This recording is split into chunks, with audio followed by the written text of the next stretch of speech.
प्रिय विद्यार्थियों, this is Anil. आप सभी का मेरे YouTube चैनल पर स्वागत है। हम राजस्थान बोर्ड के हिंदी मीडियम के 12th क्लास के स्टूडेंट्स के लिए रसायन विज्ञान का पहला अध्याय ठोस अवस्था के बारे में पढ़ रहे हैं। इसके 7 भाग हम पढ़ चुके हैं। आज हम बात शुरू कर रहे हैं 8वें भाग में, जिसमें हम बात करेंगे इकाई कोष्ठिकाओं के पैरामीटर के बारे में। वीडियो के पिछले भाग में हमने ये जाना था कि इकाई कोष्ठिका क्या होती है, क्रिस्टल जालक क्या होते हैं। उन वीडियो को अगर आप देखना चाहें तो नीचे डिस्क्रिप्शन में उनके लिंक यहां पर दिए गए हैं। तो इकाई कोष्ठिका, जैसा आपको ध्यान होगा, हमने अंतरिक्ष में एक सबसे छोटा भाग लिया था, किसी क्रिस्टलीय ठोस का एक सबसे छोटा भाग लिया था, जिसकी पुनरावृत्ति करने पर पूरे क्रिस्टल जालक का निर्माण हो जाता है। तो मैंने आपसे कहा था कि आप इमेजिन करने के लिए अपने कमरे को ले सकते हो या एक ईंट को ले सकते हो, जिसकी रिपीटेशन करने पर, जिसकी पुनरावृत्ति करने पर पूरी एक दीवार का निर्माण हो जाता है। तो अब हम बात कर रहे हैं उसी इकाई कोष्ठिका के बारे में। घनीय आकृति में हमने इकाई कोष्ठिका को वहां समझा था।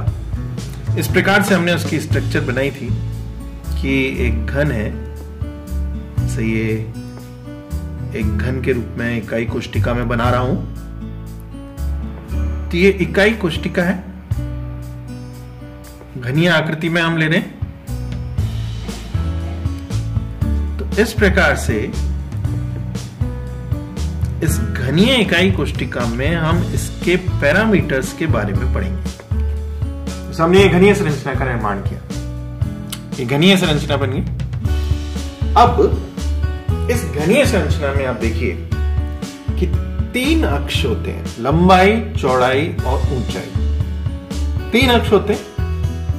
इसको मैं हाईलाइट कर देता हूं। जैसे ये तो है इसकी ऊंचाई वाला अक्ष, कि ये वाला क्या है, इसकी ऊंचाई वाला अक्ष हो गया, ठीक है।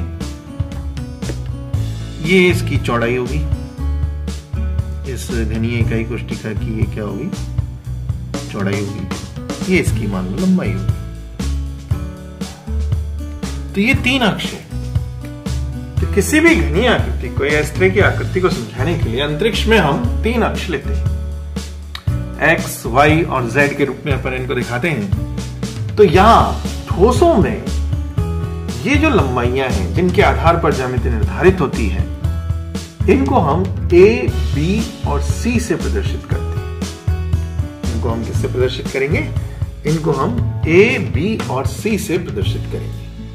जैसे इसको हम प्रदर्शित कर रहे हैं मान लो ए से, इसको हम प्रदर्शित कर रहे हैं मान लो बी से, और इसको हम प्रदर्शित कर रहे हैं मान लो सी से। तो इस तरह से लंबाई, चौड़ाई और ऊंचाई, जिन्हें हम एक्स, वाई और जेड अक्ष लेते हैं, उनको हम यहां पर प्रदर्शित कर रहे हैं ए, बी और सी से। तो ये यहां पर अक्षीय लंबाइयां कहलाएंगी। इनको हम क्या कहेंगे? अक्षीय लंबाइयां। तो इकाई कोष्ठिका में एक तो पैरामीटर होता है अक्षीय लंबाइयां, जिनको हम ए स्मॉल लेटर से, बी और सी से प्रदर्शित करते हैं, ठीक है। ये तो है अक्षीय लंबाइयां। एक पैरामीटर तो हो गया ये। इकाई कोष्ठिका को समझने का दूसरा जो पैरामीटर हम लेते हैं, वो लेते हैं इन तीनों के मध्य का कोण। ये जो तीनों एंगल्स हैं, इन तीनों के बीच के ये जो कोण हैं, इनको हम यहां पर लेते हैं और इन्हें हम प्रदर्शित करते हैं अल्फा, बीटा और गामा से। इन्हें हम किससे प्रदर्शित करेंगे? अल्फा, बीटा और गामा से।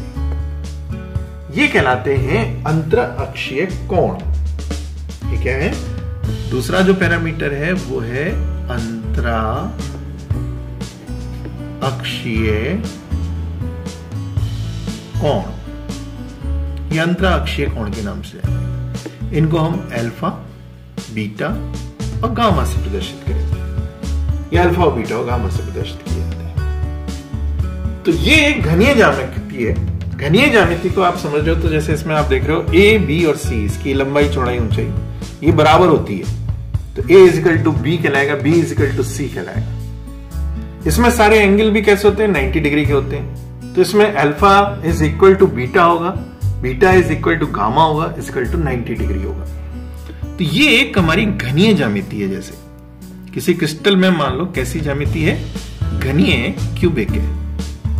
तो इस घनीय ज्यामिति में इन पैरामीटर्स को हम दिखाते हैं कि लंबाइयों का पैरामीटर क्या है कि a इजिकल टू बी है, इजिकल टू सी है, और ये सब बराबर है, लंबाई, चौड़ाई, ऊंचाई। इसमें अंतराक्षीय कोणों के बारे में हम बात करते हैं तो उसमें हम बताते हैं कि अल्फा इजिकल टू बीटा है, इजिकल टू गामा है, और ये सारे कैसे 90 डिग्री के हैं। तो ये इस प्रकार से लिखे जाते हैं। तो ये अक्षीय पैरामीटर है और इन अक्षीय पैरामीटर्स को हम इस प्रकार से लिखते हैं। ये घनीय ज्यामिति में बात है। अब इसी तरह से क्रिस्टलीय ठोसों में इनकी लंबाई, चौड़ाई, ऊंचाई और इन कोणों में अंतर होने के कारण कई प्रकार की व्यवस्थाएं बनती हैं। तो हम कहते हैं इसमें कुल 7 प्रकार की व्यवस्थाएं बनती हैं।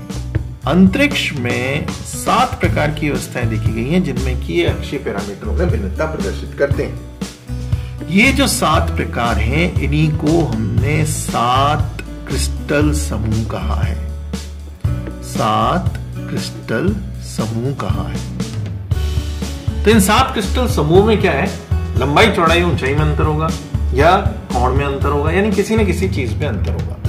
क्योंकि इस वीडियो में हम केवल पैरामीटर की बात कर रहे हैं तो हम केवल पैरामीटर पर रहते हैं। अगले वीडियो में हम बात करेंगे 7 क्रिस्टल समूह के बारे में या 7 क्रिस्टल तंत्रों के बारे में कि वो कौन कौन से होते हैं और उनके आधार पर बनने वाले ब्रेविस जालकों के बारे में। अक्षीय पैरामीटरों को समझाने के लिए मैं एक उसी ज्यामिति को हम देखते हैं। जैसे ये घनीय ज्यामिति के लिए हम बात कर रहे थे, तो इसमें आपको पैरामीटर समझा रहा हूं मैं केवल कि ये जैसे हमने एक आकृति ले रखी है, इकाई कोष्ठिका मान लो आप इसको कि इकाई कोष्ठिका है। तो ये इसका एक अक्ष हो गया, दूसरा अक्ष ये हो गया, जैसे ये इसकी लंबाई होगी, ये इसकी ऊंचाई होगी, ये इसकी चौड़ाई होगी। तो ये तीनों अक्ष हो गए। इनको हमने किससे प्रदर्शित किया, ए, बी और सी से प्रदर्शित किया। मान लो किसी एक को ए से प्रदर्शित कर दिया, दूसरे को बी से कर दिया और तीसरे को मान लो सी से कर दिया। और इनके बीच का जो ये एंगल है, इन दोनों के बीच का ये 90 डिग्री है, इन दोनों के बीच का ये 90 डिग्री है, इनके बीच का ये 90 डिग्री है। तो ऐसे ये सारे अक्ष हैं, ए, बी, सी से हमने डिनोट कर रखे और उनके बीच के एंगल्स को अंतराक्षीय कोण कहा गया है। तो इकाई कोष्ठिका में इनको हम इस प्रकार से प्रदर्शित करते हैं। अब चलो एक बार और इसको समझते हैं। जैसे ये मान लो हमने अपना एक क्यूब लिया था, ये हमारा एक क्यूब था। क्यूब है नहीं, आपको मानना पड़ेगा, इसकी लंबाई थोड़ी सी ज्यादा है, लंबाई, चौड़ाई, ऊंचाइयों में अंतर है। तो कोई भी ज्योमेट्रिकल स्ट्रक्चर ये है। अब इसको आप देखो ध्यान से, इससे चित्र से अपन कंपेयर करते हैं, पैरामीटर समझने का प्रयास करते हैं, लंबाई, चौड़ाई और ऊंचाई। तो ये हो गई हमारी ऊंचाई, ठीक है, ये हो गई हमारी ऊंचाई। ऊंचाई को हमने सी से डिनोट कर दिया, ये हमने किससे डिनोट किया, सी से डिनोट किया।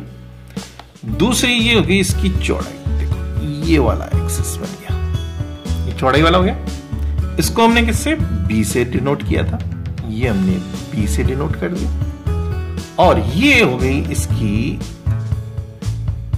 चौड़ाई, ये लंबाई, जो भी कह लो, ये लंबाई है तो ये चौड़ाई होगी। इसको हमने किससे डिनोट किया, इसको हमने ए से डिनोट कर दिया। तो ये तो है अक्षीय लंबाइयां ए, बी और सी। ये ए हो गया, ये बी हो गया और ये सी हो गया, ठीक है। तो इस तरह से ये इसकी तीनों लंबाई, चौड़ाई और ऊंचाई होगी। अब बात करें इनके एंगल्स की, तो हमने यहां देखो बी और सी के बीच का एंगल अल्फा दिया है। तो बी और सी के बीच का ये वाला एंगल जो हो गया 90 डिग्री का, जिससे यहां है, तो ये हो गया ये अल्फा। ये कैसा हो गया, अल्फा हो गया। दूसरा ये वाला एंगल, ये वाला एंगल जैसे हम बात करें तो ये वाला एंगल हमारा क्या हो गया, ये वाला एंगल हो गया हमारा बीटा। ये वाला एंगल हमारा बीटा हो गया, इस एंगल को हम बात कर रहे हैं, ये बीटा हो गया। और ये इन दोनों के बीच का ये वाला जो एंगल हो गया, ये वाला एंगल हो गया हमारा गामा। तो ये अल्फा, ये बीटा और ये गामा। तो यही चीजें भिन्न होती है। जो क्रिस्टल जालक होता है उसके अंदर यही सारी चीजें क्या होती हैं, भिन्न होती हैं, जिनके आधार पर क्या बनते हैं, 7 क्रिस्टल समूह बनते हैं। तो ये ए, बी और सी इसकी अक्षीय लंबाइयां हैं और ये अल्फा, बीटा और गामा इसके क्या है, अंतरा अक्षीय कोण है। तो आशा है आपको ये समझ में आया होगा। इसके आधार पर हम अगले भाग में विभाजित करेंगे इन्हें 7 क्रिस्टल समूह में और उन्हें समझने का प्रयास करेंगे।